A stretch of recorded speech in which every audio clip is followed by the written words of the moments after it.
Listen up, weed lovers. It's 420 month, and IndieCloud.co is here to elevate your celebration. Get a massive 42% off all weed, edibles, and vapes for the entire month of April in our biggest sale of the year.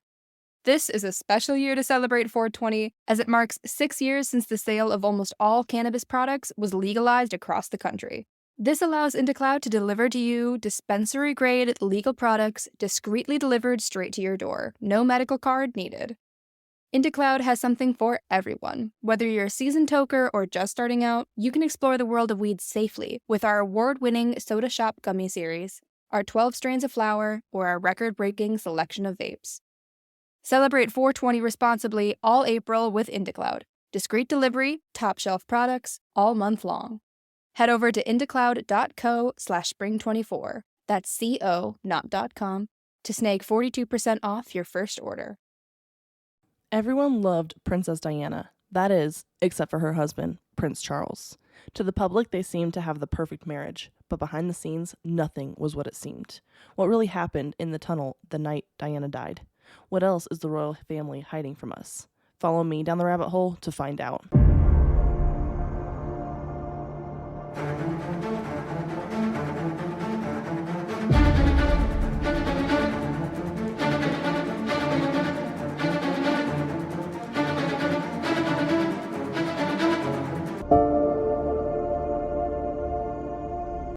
Hi, friends, and welcome back to The Rabbit Hole. I am your host, Danny, and today we are finally talking about Princess Diana. I know you guys have been waiting for it. I have gone deep into this, and I am convinced that there's no way she just died in a car accident. So, let's get into it. And buckle up because this one's a doozy, and if you don't know much about it, well, you're about to. And this is going to be a long episode, so just hang in there, guys. Okay, so we're going to start with some history. Princess Diana, or Diana, Princess of Wales, was born Diana Frances Spencer. She was born on July 1st, 1961 in Sandringham, Norfolk, England. So she was born at Park House, which is a home that her parents actually rented on the Queen of England's estate in Sandringham. And she grew up playing with Prince Andrew and Prince Edward. So she had connections. The family had connections to the royal family. So her eventually marrying Prince Charles wasn't that out of the ordinary. Her mom and dad did not have a very good relationship. And that's kind of like what she knew, right? You see that relationship as a child and you think that's what it is. So when her parents divorced when she was 6, her mom ran away with another guy, and she and all of her siblings stayed with her dad.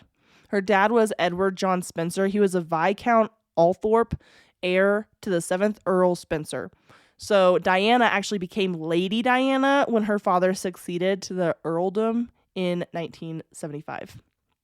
Diana actually described her childhood as being completely miserable, and she would recall at times that she would be surrounded by all of her stuffed animals, and she thought of her stuffed animals as her family because, really, her family didn't act like a family, like a typical family that you would expect. So she just imagined that all of her stuffed animals were her family, and that's just what it is. Although, there is a little bit of the silver lining, because in her teenage years, she found dance and a love of dance.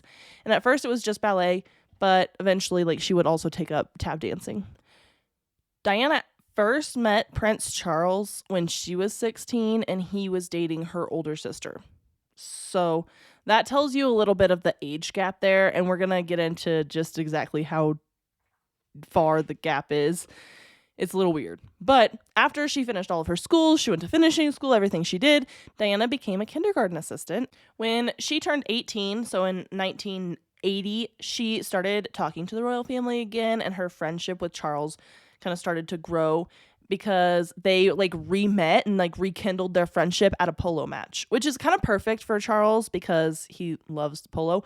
But that's where they re-met, and they kind of started their courtship. And the couple announced their engagement on February 24th, 1981. So not long after. She was 19 at the time, and he was 32. Guys, the country was smitten from the beginning. Whether Charles was or not, that doesn't matter, because Britain, The UK, everyone loved Diana. They loved her shy demeanor. They nicknamed her Shy Di just because, she's new to the royal family. She just is engaged in a whirlwind romance with Charles. And everyone loved her beauty. Like, she was awesome.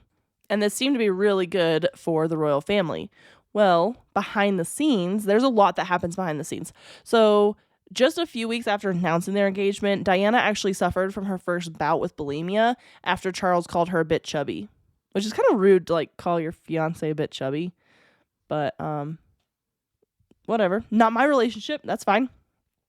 Also, if there was any indication of just how well their relationship might be, Charles stated during an interview after they announced their engagement, when the interviewer asked like if they were in love, he said, quote, "Whatever in love means, put your own interpretation on it," end quote.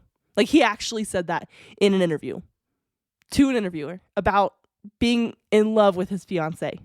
But it's no secret that Charles has always been in love with Camilla Parker Bowles. He wanted to marry her, but he couldn't because she was already married. And when she eventually divorced, he still couldn't marry her because the royal family, like God frowns upon them marrying a divorcee. They can marry a widow.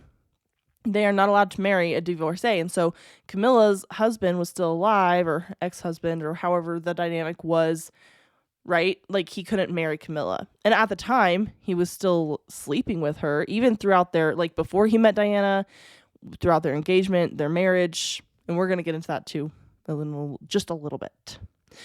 So the couple married on July 29th, 1981 in St. Paul's Cathedral. And the ceremony was watched by 750 million people all over the world. People were so excited about this marriage. First of all, everyone loved Diana. Like, look at her. She's beautiful. She seemed to have everything going for her. And he's the heir to the throne. So this was a big deal. In her vows, she promised to love and cherish him, but she did not promise or say that she would obey him, which it is tradition to say that. And she was like, not doing it. No way.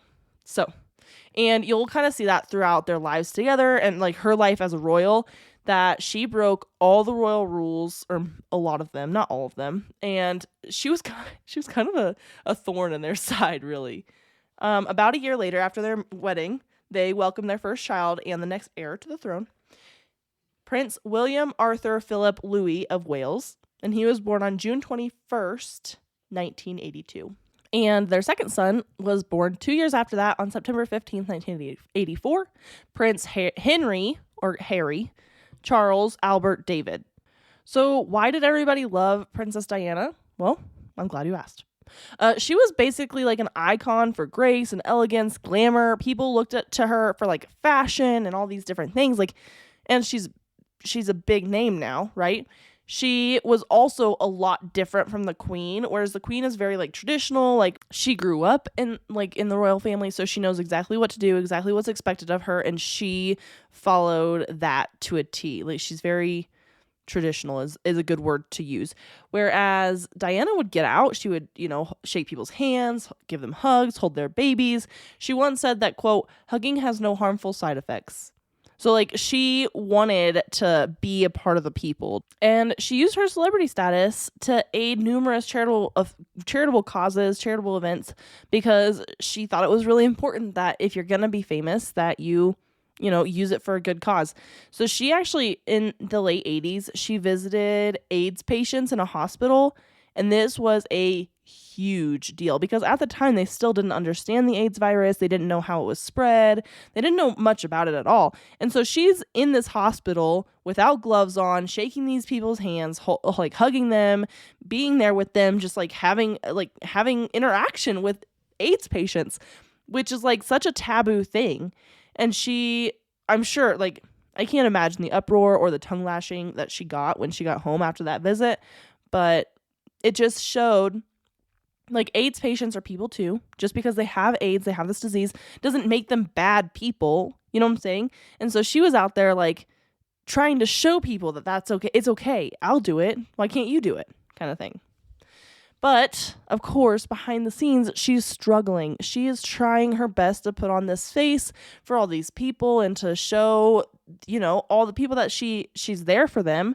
But she's struggling with bulimia, as I stated before. She struggled with postpartum depression after her boys. She attempted suicide multiple times. Like, this was something that she tried over and over. And, of course, her husband is very obviously having an affair with his now wife, Camilla Parker Bowles. But, I mean, don't get me wrong, Diana had plenty of affairs too. I do wonder if she would have had the affairs, like if she had gotten the love she was looking for from Charles, but she had them nonetheless. So she is actually most famously remembered for having an affair with a household cavalry officer named James Hewitt. And then she also became the talk of the town when some voicemails got released from James Gilby, kind of exposing her affair with him. So she had a thing for Jameses, apparently. But in the early 90s, she participated in a book. And this laid out all of her struggles. It laid out the bulimia, laid out the depression, it laid out the suicide attempts. It laid out everything about her. And it was, I mean, quite a shocker. And the royal family did not seem to like that this book was coming out. And her cooperation for the book, or with this book, was completely secret. So when asked where the author got the intimate details of the princess's life, he just named a couple people that were close to her and saw her on a regular basis, such as her acupuncturist, her hairstylist. I mean, she's a princess, so she's got lots of people around her all the time. So he's like, yeah, I just got it from everybody that's close to her. Which, I mean, it's likely that these people would know very intimate details because she spends a lot of time with these people. So it made sense. And right before the book came out, everyone basically thought that Diana was just a princess, she's just the arm candy for Prince Charles. She's just, does whatever he says, kind of. And this book finally gave her the opportunity to share her side of the story and who she is. And it kind of changed everybody's perspective on Diana as a person. Just 6 months after the book came out, in December of 1992, the couple's separation was announced to Parliament. I think it was a combination of the book and, Charles never really wanted to be married to Diana. So they started to, quote unquote, work on their marriage. I don't think they actually were, but they were separated.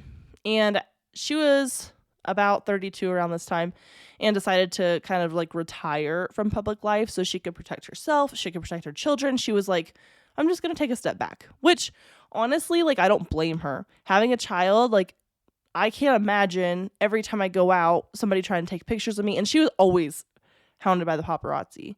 So having people wanting to take pictures of you and your children and know everything about you, it's challenging. So I don't blame her in that at all. In 1995, she dropped a bombshell on national TV. She stated in an interview with BBC that, quote, there were 3 of us in this marriage.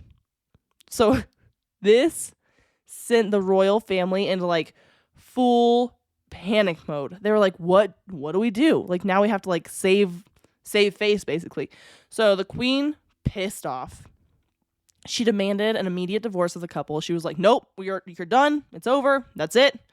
She tried not to interfere with her children's relationships, but this was when she was like, yep, that's it. Divorce now. And up until this point, they're just separated. They're working on their marriage. So yeah, it was not good for the royal family. She was completely unfiltered in this interview, on top of stating that her husband's been having an affair this whole time. She also spoke about life as a royal, her marriage, her struggles with postpartum depression, bulimia, all these things. She went completely full on. She's like, yep, this is what's going on. She even they asked about how Charles would be a king, would be as the king because he's in line to be the next king, or he is currently the king. And she even cast doubt on if Charles would make a good king.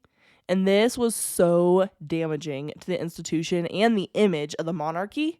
And the queen asking the couple to divorce was just it was a case of her putting the monarchy, the reputation, the preservation of the monarchy above everything else. She's like, we can't, nope, You can't just mess with this. This is sacred. You can't mess with it. So that's why the queen was like in full shutdown, like cover your ass mode. And obviously now Princess Diana has done all kinds of weird things, like going to the AIDS patients in the hospitals, and just like being on TV, helping with this book. Just so many things that like go against what the queen and what the monarchy would expect from a princess. So with the couple being officially divorced in 96, you think that they're going to keep a close eye on Princess Diana. Just because she's no longer married to Prince Charles doesn't mean she's just like not a loose cannon anymore, because she's always been a loose cannon. She's always just done her own thing and marched to the beat of her own drum. So good for her for doing that, but that might have got her killed, honestly. So Diana, after Charles, I mean, of course she remained a prominent person. She stated at one point that she felt like she was more of a humanitarian person than a political person, which makes sense. She always tried to play the humanitarian role and fight for people versus like whatever political system she's quote unquote supposed to fight for, right? Including the monarchy. She did not protect the monarchy the way the queen does. That's for sure. And she started dating again. About 3 years after Diana and Charles were legally separated, she met a Pakistani heart surgeon named Hasnat Khan when she visited a friend in the hospital. And she was completely like taken by him. She called him Mr. Wonderful. This was the first person, people speculate, the first man like she was ever actually fully in love with. And I think that Diana could have been in love with Charles had Charles given her a chance. But he married her, I think, out of obligation and not out of, like, love, you know? So, anyway, the two, Hasnat Khan and Diana, they dated for 2 years. But the relationship ended because they lived in very separate worlds. She's still a princess. She still has, you know, her children are the heirs to the throne, or at least one of them for sure. And she's still got a lot to do. And he's a heart surgeon, so he's always busy. So they ended up breaking up. But that didn't stop her. She just kept dating. So in July of 1997, Princess Diana and her boys spent 2 weeks in Saint-Tropez as guests of the Al Fayed family. The Al Fayed family were family friends and Egyptian millionaires. So like they knew each other, and this was when they first kind of started hanging out. And then 3 weeks after that, Diana returned to the Al Fayed yacht, this time without her boys, just her. This was the first time that her and Dodi Al Fayed's relationship went public, and they didn't try to hide anything. Like, they were together. Who knew that they would not be together for long? Dodi and Diana's relationship was moving super fast. According to Dodi's father, he was going to ask Diana to marry him. Of course, that never happened because they did die in a car accident on August 31st, 1997. But it was a plan. He wanted to. Listen up, weed lovers. It's 420 month, and IndieCloud.co is here to elevate your celebration. Get a massive 42% off all weed, edibles, and vapes for the entire month of April in our biggest sale of the year. This is a special year to celebrate 420, as it marks 6 years since the sale of almost all cannabis products was legalized across the country. This allows IndieCloud to deliver to you dispensary-grade legal products discreetly delivered straight to your door. No medical card needed. IndieCloud has something for everyone. Whether you're a seasoned toker or just starting out, you can explore the world of weed safely with our award-winning Soda Shop Gummy Series, our 12 strains of flower, or our record-breaking selection of vapes. Celebrate 420 responsibly all April with IndieCloud. Discreet delivery, top shelf products, all month long. Head over to indiecloud.co/spring24. That's CO, not .com, to snag 42% off your first order. Summer is the season of hot temperatures, outdoor adventures, and refreshing water activities.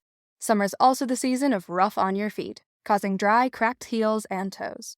Introducing Babyfoot, the original exfoliation foot peel that contains 16 natural extracts formulated to remove dead skin cells in 3 easy steps. Apply the booties, relax for an hour, then wash your feet. In 14 days, you've got baby smooth skin and your feet have never been softer. Letting dead skin cells build up over time is hazardous to your foot health. Our professional-grade DIY products, like our original exfoliation foot peel, our men's foot peel, or our moisturizing mask, are some of the best foot care products on the market, created with your foot health in mind. Pamper yourself with a spa day from the comfort and convenience of your own home with Babyfoot.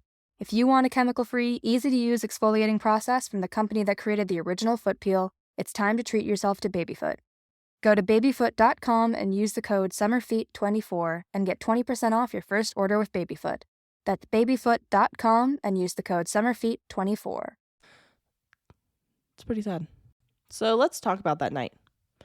August 31st, or the 30th into the 31st of 1997. So Diana and Dodi were staying at the hotel, the Ritz Hotel in Paris, France. Mohammed Al-Fayed, Dodi's father, owned the hotel. So the couple were staying in the 6,000 pound a night penthouse suite. This same suite, like Winston Churchill stayed in this suite, you know, like Woody Allen did. There were big names in this suite, so now Princess Diana, right? And the hotel was swarmed with paparazzi. And this doesn't really come as a shock to anybody, to include Diana, because they were always around her. And especially she's got this new hot relationship and they want to know everything. They want to know who this guy is. They want as many pictures as they can get. So that's why they were there. It's still unclear as to why the couple wanted to go back to Dodi's flat. So earlier in the day, they had flown in to Paris. That's when they met Henry Paul, and we'll get into that in a little while. Henry Paul ends up being the driver that night. And they go to Dodi's Paris flat. They cancel their dinner reservations because of the paparazzi, and then they go back to the hotel. And then later on, they leave the hotel, and that's when they get into the car accident. Apparently, they were headed back to Dodi's flat. Maybe they were trying to get away from the paparazzi. They were trying to shake them and, like, have some privacy. I get it, but I don't know. That part is still a little unclear as to why. Because earlier in the night, like right before they left, Dodi had talked to Mohammed, his father, and told Mohammed, hey, I think that, you know, we want to go back to the apartment. And Mohammed's like, no way, dude. Like, there's too many paparazzi. It's too dangerous. Just stay at the hotel. You have everything you need there. It's safer. Just stay there. They can't get into your room. Just, like, do your thing. I don't know why. I don't know. Close the windows, you know, close the doors, lock them, call it a night, right? But they decided to leave anyway. Diana Dodi, Diana's bodyguard, Trevor Rees-Jones, and Henry Paul, the driver, they all got into a black Mercedes about 20 minutes after midnight, and they had cooked up a plan to shake the paparazzi. So this plan was, Henry Paul went outside, went out in the front. He said, hey, you know, Princess Diana, Dodi, they're going to come down. They're going to leave in this car. So you guys got to give them some space, right? And let them leave. Well, the paparazzi were waiting for them to come down. They were really excited. Like, cool, the security guy came out. He told us they're going to leave, so we're going to watch and take pictures. Well, about 5 minutes later, they jumped in a car in the back of the hotel and took off. Well, the paparazzi realized they had been duped. So they jumped in their cars and they started to chase them. So this started kind of like a high-speed chase of types. But Henry Paul, who was the driver, he still had the head start. So he still was getting away from them a little bit. They entered the tunnel, the Pont de Alma, at about 70 miles an hour. Later on in the report, in the inquest, that it stated that they're going like 120 miles an hour. That is disputed. So I put 70 miles an hour in this part because that's how fast they were going according to a speed camera. So we're going to get into that. Just hold with me here for a second. Anyway, they entered this tunnel being chased by the paparazzi, and they collided with the 13th pillar. And on the scene, Paul was dead, Fayed was dead, Diana was taken to the hospital, and so was her bodyguard, Trevor Rees-Jones, and he is the only person to have survived the crash. Diana died of internal bleeding At first, the report said that she suffered from a concussion, she had a broken arm, and lacerations on her legs. Later, it was reported that she suffered some major chest injuries. And at the hospital, they operated on Diana for 2 hours. They couldn't restart her heart. And around 4 a.m., they said that she died, called her time of death because of internal bleeding. So that's the story. That's what they're trying to stick to, right? Paparazzi chased them. They hit this pole and yeah. But there's some weird things. There's some really weird things. So here we go, guys. If you aren't excited, man, I don't know how else to get you all pumped up, because there's a lot of things that aren't adding up. Let's start with the inquiries, right? So France, which is where all this happened, obviously started an inquiry or an inquest into the car accident right away. They left out so many things, or they reported things incorrectly in the inquest. In Britain, they never did an inquest at all. Well, that's not true. They have recently done one, but like years later. To me, it makes sense that you would do an inquest as soon as possible because you want to know what happened, especially to a princess, to such a prominent person. And according to the Coroner's Act of 1988 in Britain, an inquest is supposed to happen as soon as practical, according to law. And anybody that was killed somewhere else or died under mysterious circumstances or suddenly, an inquest, and they're going to be buried in Britain, an inquest is required by law. It's required. So the fact that they didn't like instantly do an inquest or an inquiry into what happened is a huge red flag. All of a sudden, like the first thing, you're like, wait, you're supposed to do an inquest and you didn't even open one yet. And here's the thing. France obviously did an inquest, but they don't have public inquests. So Britain would have to do their own to kind of know what happened. And they decided not to for a long time until the public kind of started demanding it. So like the family didn't need an inquest to know what happened to their loved one. Like think about Prince William and Prince Harry. Like they want to know what happened to their mother. Of course, they were told the generic story. She got into a car accident, blah, blah, blah, right? Well, we know that that's not what happened. We're going to start with Henry Paul because he's a special character. So he had like a weird background, and then later on they're going to like accuse him of being the reason they crashed. But I don't think that that's true. We'll get there. Anyway, let's just talk about his background first. So he was the second in command, second in charge of security at the Ritz Hotel. So he was like acting in charge that night, and he met the couple at the airport earlier that day when they flew in. This was the first time that Trevor Rees-Jones and Princess Diana had met Henry Paul, but Dodi was close to him. Like his dad owns the hotel, so he knows this guy. He lives in Paris, right? And you have to think that Mohammed wouldn't just let anybody drive the Princess of Wales. Like he wanted to be close to the royal family forever. And so there's no way that he would just be like, oh yeah, any old person's good. No way. But Paul was also an informant for MI6. So this is where things get a little weird, right? So he would often report the goings-on in the Ritz Hotel to MI6 in return for cash. So he wasn't an agent, he was just an informant and would just give them information. Well, according to a former MI6 agent and whistleblower, Richard Tomlinson, Paul had worked for or in conjunction with MI6 since at least 1992. He said that he saw the file in 1992 and he had been working with MI6 for a couple years prior to that. So let's call it 1990, right? Like just to cover our bases. So 7 years he had been exchanging information for cash. I mean, it's a good solid side hustle, you know? Paul's best friend also confirmed that he worked with the Secret Service in terms of his job at the hotel, but not really like as an agent. So same story all the way around.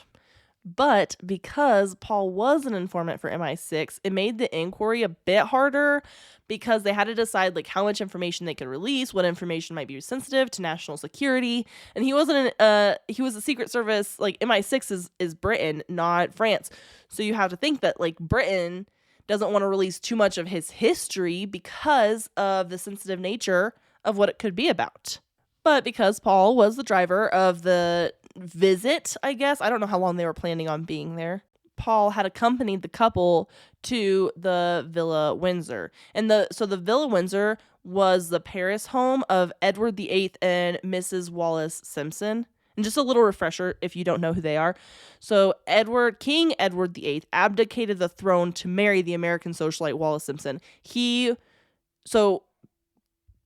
was the Queen of England's uncle, and they lived in Paris. They had a house there. So Mohammed Al Fayed had bought the house after the couple had died or had left the house. They hadn't fully died yet, but they were going to die soon. So they no longer lived in Villa Windsor. He bought it. He restored it. He did everything. And at one point, the royal family sent guards there to collect some things that were that belonged to the royal family. He was hoping that the queen would actually come herself or somebody from the royal family, but they just sent like a messenger to the Villa Windsor. Actually, Mohammed Al Fayed really wanted to be involved or be friends with the royal family because he wanted to be known. He came from nothing. He made all this money himself. And that's, anyway, a little bit of backstory about those people. Not that it matters. Back to Princess Diana. Because she was known to be a wild card, the thought is that Henry Paul was basically being paid to keep an eye on her. We want to know, what's she doing? Is she going to do anything crazy? Because we need to stop it before it happens if she decides to go off the rails, which apparently is quite the Princess Diana thing to do. Later on, they went to Dodi's flat. They returned back to the hotel. Paul actually left work around 7 p.m., but just 3 hours later, he was asked to return to the Ritz. So I don't know. I'm sure he was just off work at 7. He went home, was doing his thing. He did return back to the hotel around 9 or 10. Sources vary, so let's call it 9:30, right? And Paul was also the one that came up with this plan to trick the paparazzi. He was trying to keep the couple safe. And my thought is that he actually was just hired by MI6 because he was an informant to keep an eye on Princess Diana. And that doesn't seem that far-fetched to me. Honestly, that seems like totally reasonable thing to do. So here's the thing, though. The fastest way to the flat from the hotel was up the Champs-Élysées. So I don't know France very well, but that's the fastest way because that's where the hotel was literally, or the apartment was literally on the Champs-Élysées, the upper part, I guess. And at the intersection where they should have turned right, they actually turned left instead. And so at that point, they were headed away from Dodi's apartment. They weren't headed to Dodi's apartment. They followed the riverbank kind of up, and that's when they ended up in the Alma tunnel, where they ended up getting into the accident.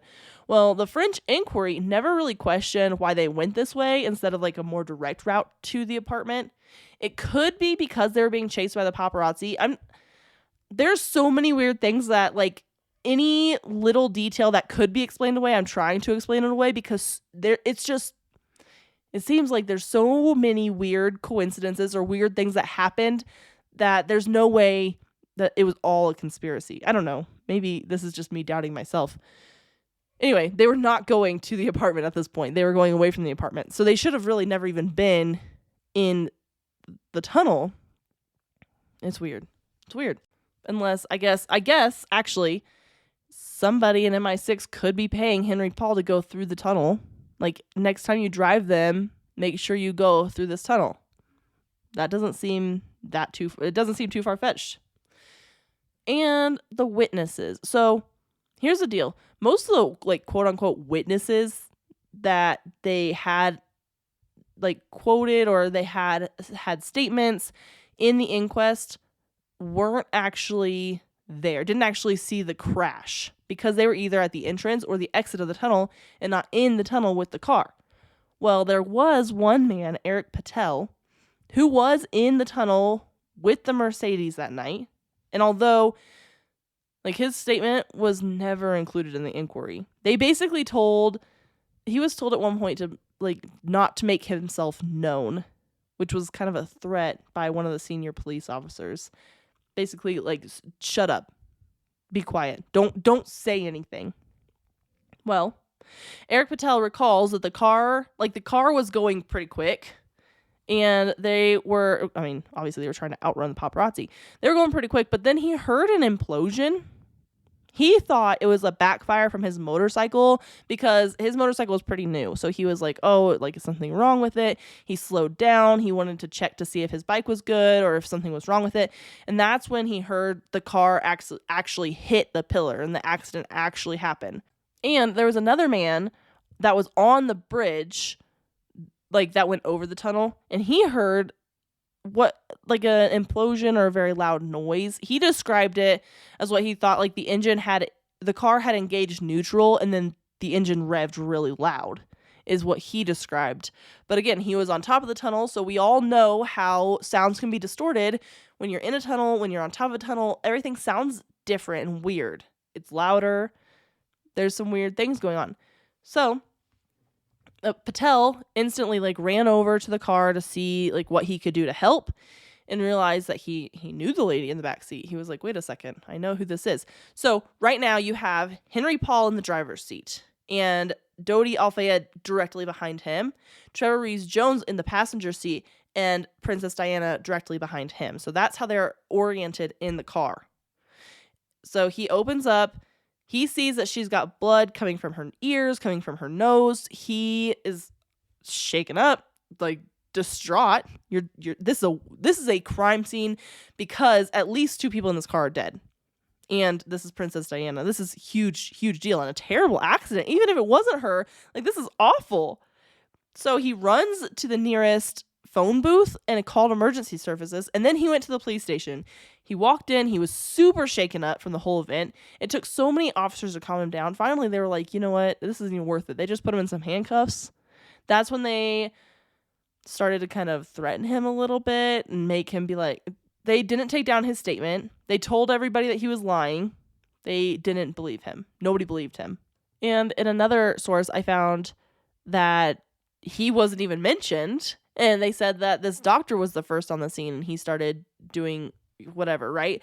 So, and they said that Patel never called emergency services. There is a record of him calling emergency services.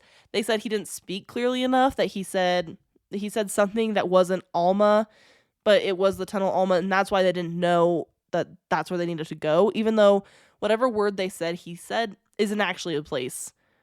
So in his shaken up state, like, you just try to make sense of whatever you can that's coming out of his mouth because obviously something tragic has happened.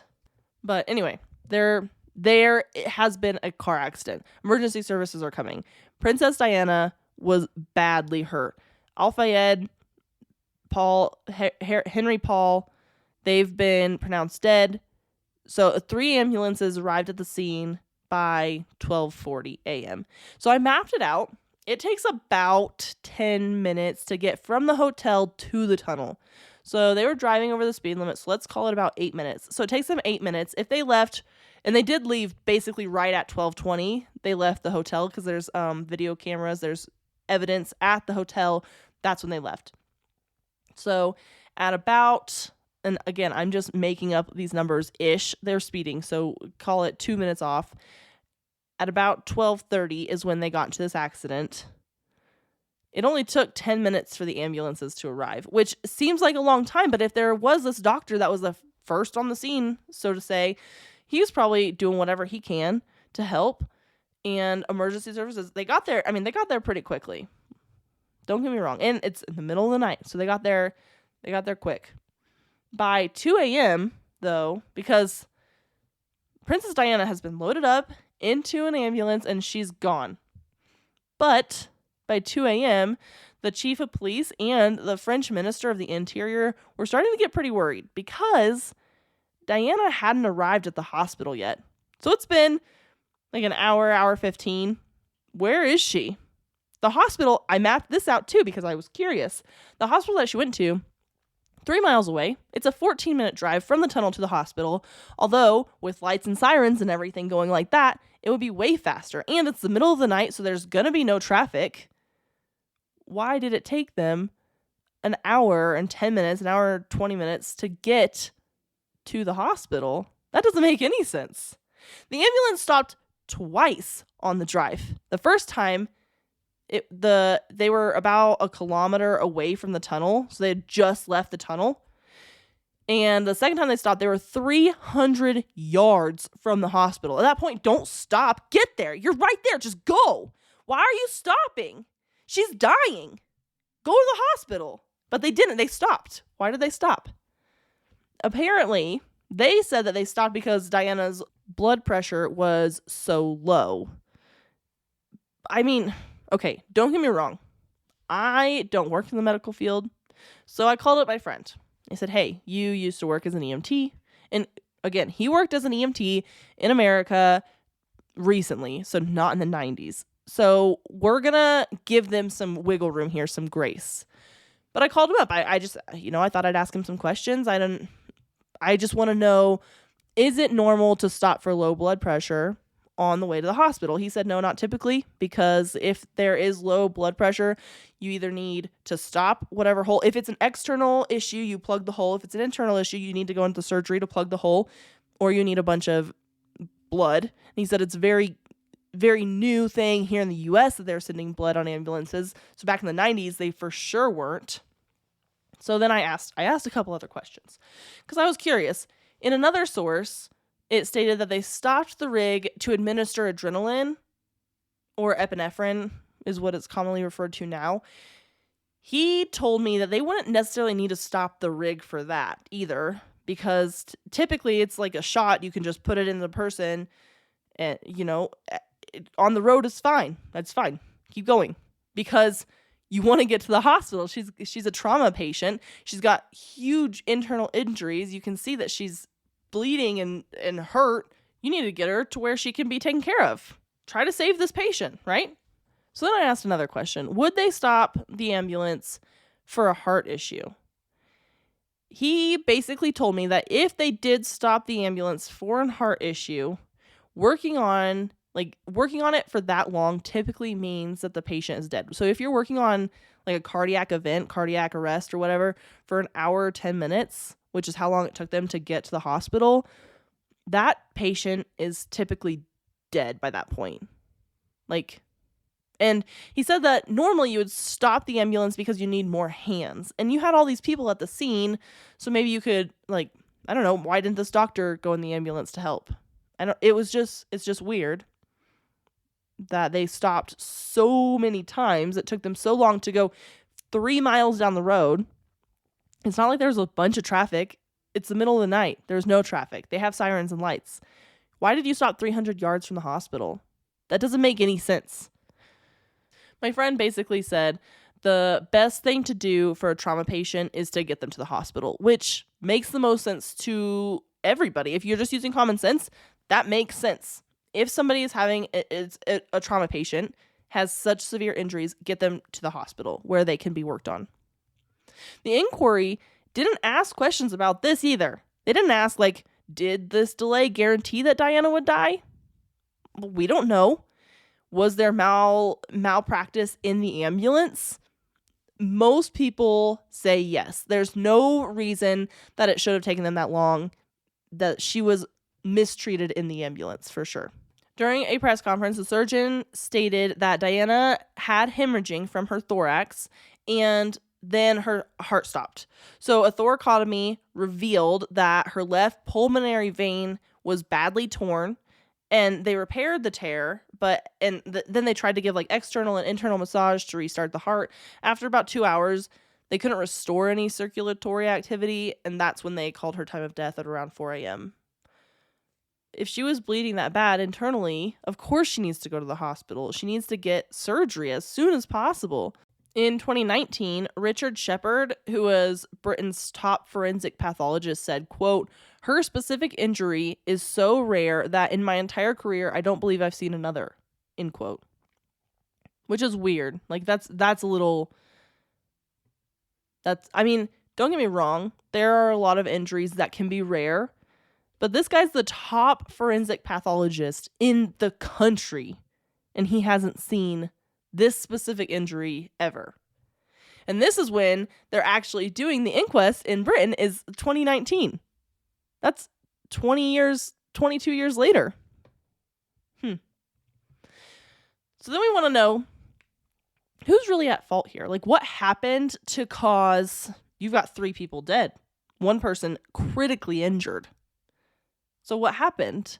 Well, initially, the French police blamed the paparazzi. Like, about 2 hours after the crash, they started arresting paparazzi members. They're like, yep, charge them with manslaughter. They did this. They arrested, depending on which source you look at, either 7 or 8 members of the paparazzi. The thing is, Patel, right, Eric Patel, he didn't see any paparazzi in the tunnel with the Benz. He didn't see anybody around the Mercedes. And he was also in the tunnel. From what I gather, I think Patel was going the opposite direction. So he saw, because he talked about how he saw the lights coming at him, and he heard the implosion after he had passed, and that's when he heard the crash. So he must have been going in the opposite direction, which makes total sense. But if he is going in the opposite direction, he's going to see if anybody else is around that car, because he's literally like watching the traffic come at him. He's going to see that. He's going to notice, especially like a car speeding down this tunnel and then a bunch of cars right behind them. It makes sense that you would make a mental note of that. But the paparazzi were charged for manslaughter. And the police acted like Patel wasn't even there, as if he didn't see the accident, whatever. And the police actually briefed the press that Patel was lying, so anything that he might have said would be thrown out by the press. Because obviously the police aren't going to lie to the press. Patel must be lying. And Patel's lawyers, asked the inquest to hear what he had to say, and it took them 7 months to finally agree. And the lawyers also kind of wanted to know why his original statement wasn't already in the inquiry. The police changed their story, basically, from saying that Patel was lying to he didn't speak clearly enough. And by suppressing Patel's evidence, the French could blame the photographers. That makes sense. Now the photographers did it. Well, just 36 hours after the paparazzi were arrested, the French police changed their story a little bit. This is when they started to blame Henry Paul for the crash. Now, don't get me wrong, typically in a car accident, the driver would be at fault, especially if nobody else is around. Like, you just lose control of the car and throw it into a pillar. It seems odd. But they claimed that he was going 120 miles an hour, he was drunk and had taken prescription pills, and that his blood alcohol level was 3 times the legal limit. Okay. Who would get in a car with somebody that's that drunk? What kind of bodyguard would let their guardie get into a car with somebody that's that drunk? That would have never flown. And there's a video of Paul leaning down to tie his shoe. He then shifts his weight to his other foot so he can tie the other shoe, and then stands up. No problem. This video is when he's at the hotel. He had already returned to the hotel after he left. He came home. He came back.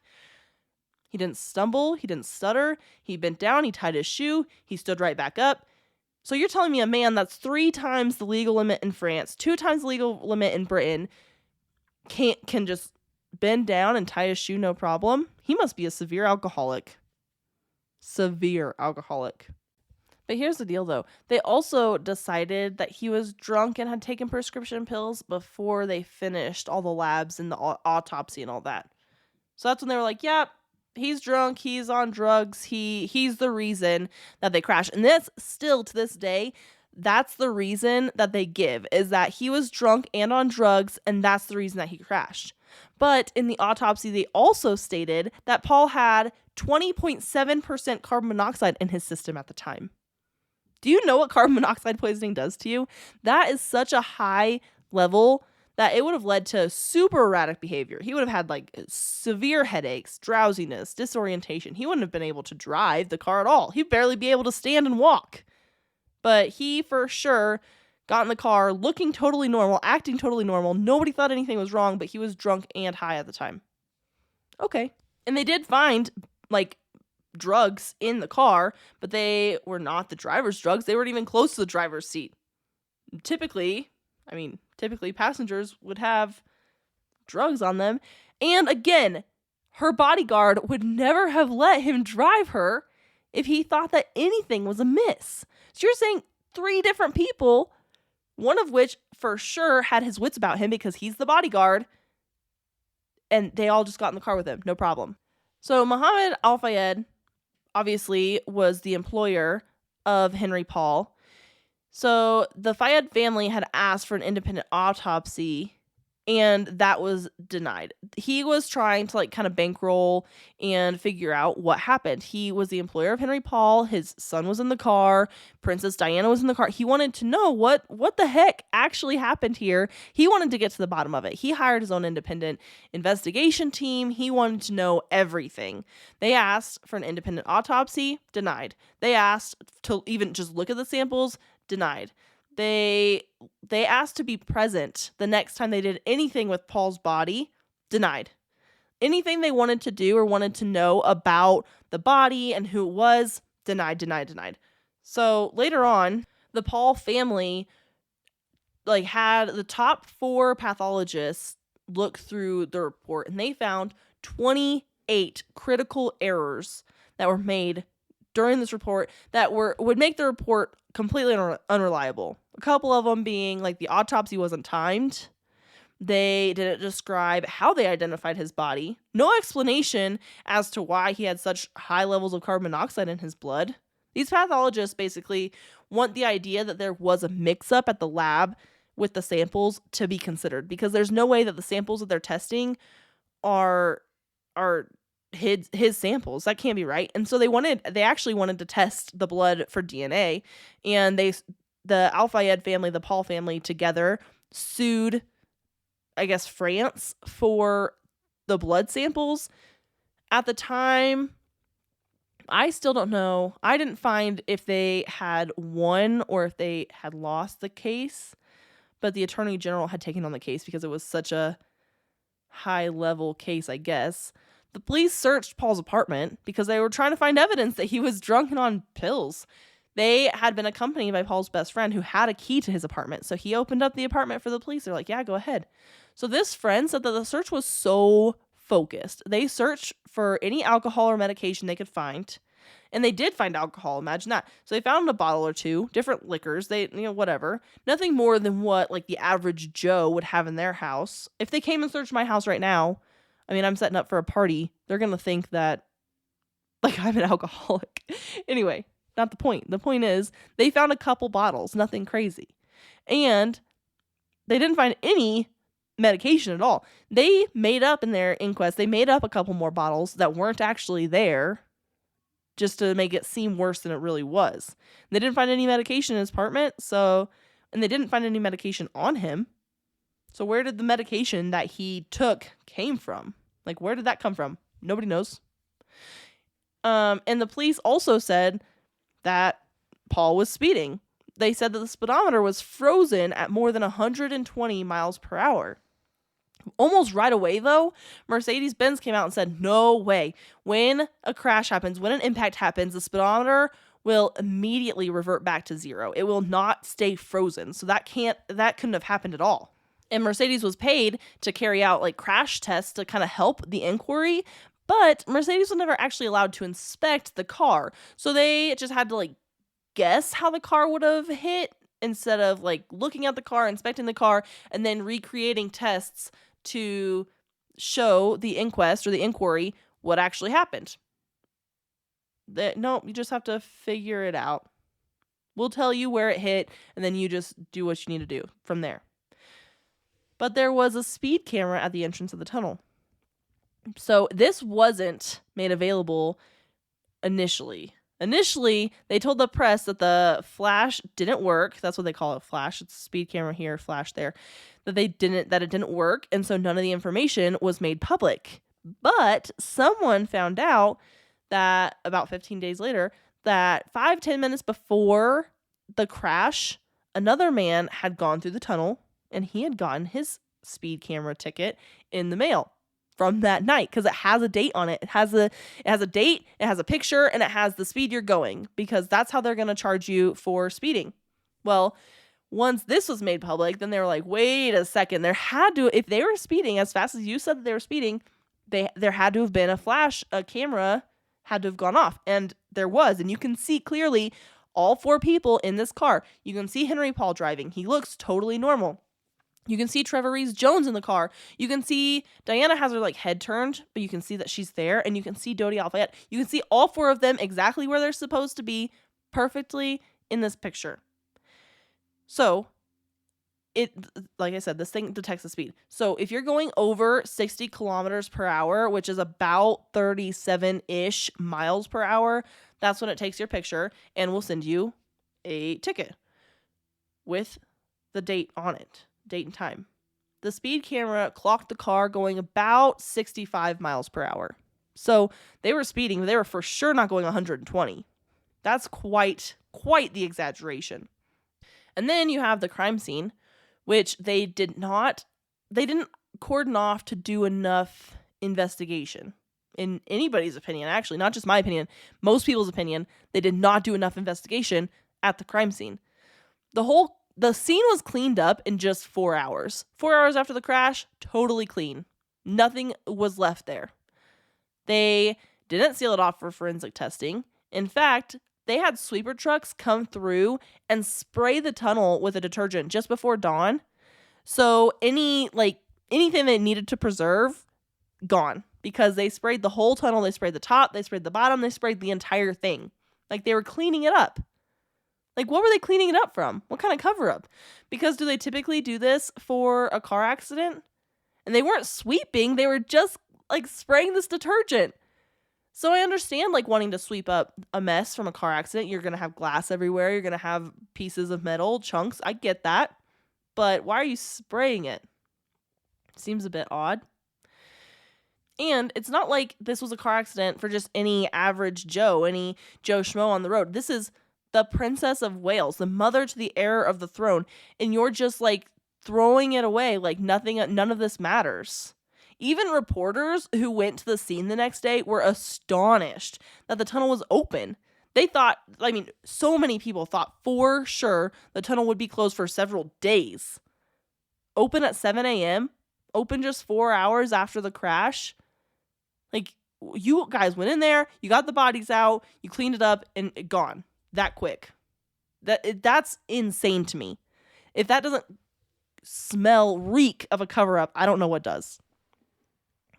Trevor Rees-Jones, who, again, he survived, he has some accusations. He was the bodyguard, right? He wanted the inquiry to look into if the Ritz Hotel or the limousine company, had been negligent because the Mercedes that they used that night had been stolen 3 months earlier and the electronics had been ripped out. So he was concerned that maybe they didn't put it back together. Maybe that's what caused the accident, because there's no way. He doesn't believe this whole like Henry Paul drunk story because he was in the car. He wants to know why did the Mercedes act the way it did? And if he's asking these questions, it gives more plausibility to Eric Patel's theory that something, or his telling of what happened, is that something exploded. So if Trevor Rees-Jones is asking like something must have been weird with the car, well, why are we not looking at the car? And then you have this white Fiat Uno theory. So the inquiry, which again was supposed to be private, leaked that Henry Paul was drunk. And then something else leaked. This seemed to basically like explain away any other questions that you might have asked. Because if you don't know that Eric Patel was in the tunnel and that he heard an implosion, that something weird could have happened with the car, you're trying to figure out, why did he crash into first the right wall and then the tunnel, or the pillar in the middle of the tunnel? It just doesn't make sense. Why would you just all of a sudden lose control of your car? But there was debris found from a white Fiat Uno in the tunnel. So this Fiat would have been in front of the Mercedes. The passenger mirror of the Mercedes had like white paint on it, and the taillight, there was like taillight debris from the driver's side taillight of the Fiat in the tunnel. This would suggest that the Mercedes and the Fiat hit at almost like a pivot point. So the Mercedes like front passenger quarter panel and the Fiat's back driver quarter panel is where they would have hit. And it would have caused, I don't know. I guess if the Fiat came over, it would have caused the car to somehow swerve, go in front of the Fiat, hit the right wall, and then swerve back as an overcorrection and hit the pillar in the middle of okay. I mean, they're trying to explain everything away, and I get it, but it just doesn't make a whole lot of sense. So then the police went on this rampage. They're like, we got to look for anyone that owns a white Fiat Uno in Paris. But Mohammed Al-Fayed's investigator found it faster than the police found it, because he's like, oh, well, if that's what we're looking for, let's do it. And he's got a lot of money, so he's paying the big bucks for these people. The Fiat that they found had its driver's side taillight fixed and was owned by a member of the paparazzi. His name was James Ondesson. You have to say it more French because it's a French name. So Ondesson, who owned the car, was quite close with many famous people. He photographed a lot of famous people, and he was close with them. He had been a private photographer for one of the French prime ministers, like a personal photographer. So he had known people, and he had actually been on the yacht with Dodi and Diana earlier that month. So he wasn't he was well-known, well-respected photographer. Well, remember that former MI6 agent I talked about earlier, Richard Tomlinson? So he recalled a man very similar to Ondesson in MI6. Tomlinson said that a lot of MI6 agents had jobs outside of MI6 and then also worked as agents for MI6. So this guy, Ondesson, was a photographer, a paparazzi member, but also worked for MI6. So was he posing as a member of the paparazzi to keep an eye on Diana, like while he was on the yacht? And then also when they got to Paris, they wanted just a lot of eyes on her? What did they think she was going to do? They think that she was like going to bomb the castle? Whatever. So this man, Ondesson, he had boasted to his friends about being in the tunnel and taping Diana's last moments, which I think is kind of a fucked up thing to boast about. And not go to the police, like not be a part of the inquest, whatever. So the French special branch had actually been looking into him because people that he had photographed often died suddenly after he had taken their picture, which is weird. That's a really weird coincidence that multiple people that he had taken pictures of suddenly died very soon after he had taken their picture. So the French special branch was like, nothing's adding up here. So they were on our track over here. In June of 2000, Ondesson committed suicide by setting himself and his car on fire. He didn't leave a suicide note. He just went to like an army base, an army field, and set himself and his car on fire. If that doesn't spell conspiracy theory or conspiracy, I don't know what does. There are many people, most people, in fact, do not think that he committed suicide. They think that he was a target. We don't know who targeted him, but somebody. So here's a couple other weird things. There was no trailing car. So no other security, no other security guard, no one else was around Diana. Only the one security guard. They didn't have somebody else following them, just like make sure that she was safe, which is a typical thing that they would do, but not this night. They just had the one bodyguard.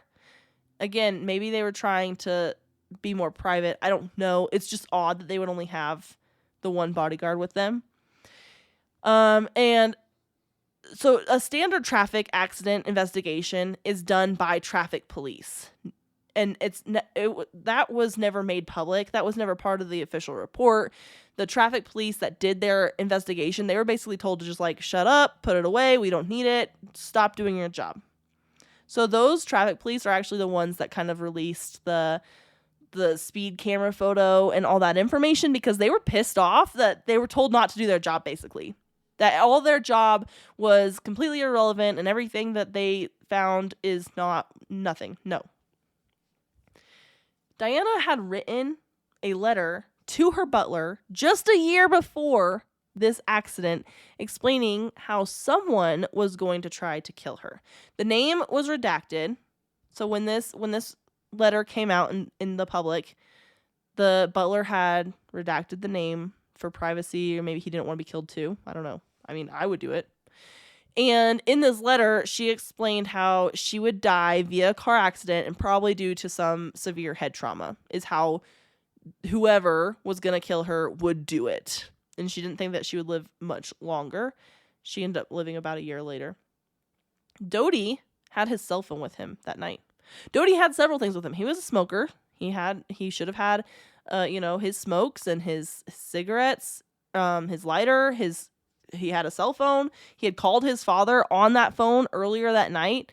When the police logged all the evidence, everything they found at the scene, the phone wasn't on the roster. In fact, everything that he had or he would have had with him, nothing was logged besides like $1,000 that he had in French currency. He had $1,000 and that's all they logged. That's it. I mean, don't get me wrong that it could probably fly under the radar back then because phones were not as common. Like now, if you're like, yeah, they didn't have their phone, that would be weird. That would be a huge red flag. But at the time, phones weren't very common, so it wouldn't have been odd that he didn't have his phone. But why was that evidence suppressed? There was a lot of evidence suppressed. But like, why? What were you trying to prevent? Because who was Doty talking to that you needed to take the phone and hide it away, get rid of it? It doesn't make any sense. Anyway, why did they want to kill Princess Diana? I get it. That's the big question. Why? Why do this? Why go through all this, do all these things, all this cover up? Why would you do all that? For what? Well, according to Mohammed Al-Fayed, Diana was pregnant with Doty's baby. And so they did not like it. And according to him, the couple had been under surveillance. So either French or British or U.S. even, he claims that they were under surveillance. Somebody was listening on their conversations. She was pregnant with Doty's baby, and they killed her because she was pregnant with a Muslim baby, basically. And that did not look good. Her friends say that she wasn't. I don't know. It could go either way. She could have been pregnant really early on. The other theory, the more logical theory to me, is that Princess Diana was too much of a loose cannon, too loose-lipped. They didn't know what she was going to share about the royal family and what she wasn't. Like, she was just out there doing whatever she wanted, and she never played by their rules. And I think that's the reason that they killed her, is because they couldn't control her enough to shut her up, for her to not share secrets about the royal family, not share what's actually going on. I mean, if she's going to share that there was an affair in her marriage, which looks terrible on her and on her husband and on the person that, Camilla, then what else is she willing to share with just anybody, And so I think that's the more logical conclusion, is that she was just too loose-lipped, too much of a loose cannon. They didn't know how to control her, so they killed her. It makes sense. After she was dead, there was a funeral. And it took the Queen 5 days to address the public after the death of Princess Diana, And so the country was kind of on edge. They didn't understand why it took the Queen so long to address them. And don't get me wrong, like, here I am, like, accusing the royal family of killing Princess Diana, or having her killed, rather. You also have to imagine that she's dead now and they're mourning, and the Queen was with William and Harry after this. Like, when they found out she was dead, the Queen was there. So she's probably trying to comfort her family in this time, and so people give her a lot of shit for taking 5 days to address the public after the death of the Princess of Wales. I don't know. I wouldn't give her too much shit. She's going through a lot, like her grandsons just lost their mother. So I give her a little bit of grace there. Princess Diana's funeral, much like her wedding, was televised and watched by hundreds of millions of people. The funeral itself, they said like 750 million people watched. The procession was watched by like 2.6 billion people around the world.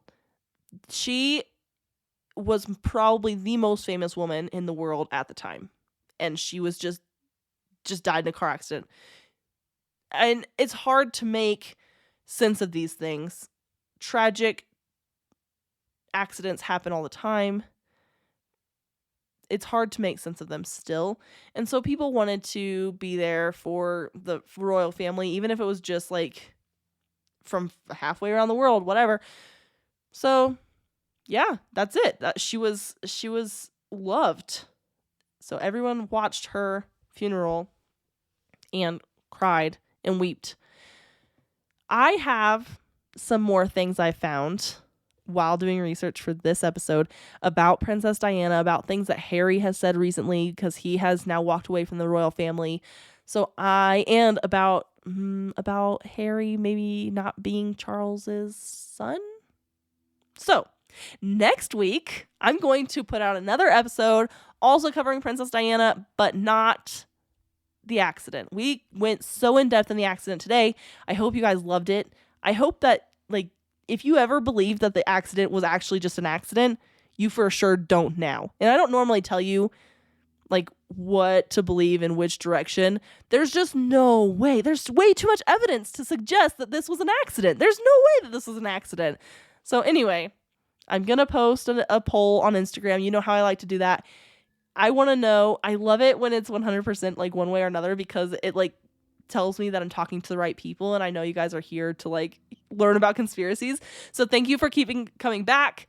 Guys, it's Christmas time. Remember the 28th, I'm not going to be posting an episode. If you still want an extra episode this month, because you're going to miss out on one, my Patreon's still here. I'm going to do a really cool extra bonus episode this week or this month on there, and then you get current event episodes. I'm about to do a live Q&A, like live stream, or like where we get to like chat via Zoom or whatever. I don't know how we're going to set it up yet, but we're going to do that very soon. So get on Patreon.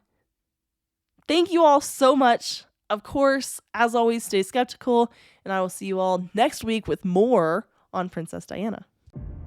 Hey friends, The Rabbit Hole is an independent podcast with everything you hear done by me, Danny Mercy. I appreciate all of your support. Please rate and review wherever you're listening. If you want to follow us on Instagram, it's at rabbit.holepodcast. And thank you, Zakar Balaha, for our awesome intro.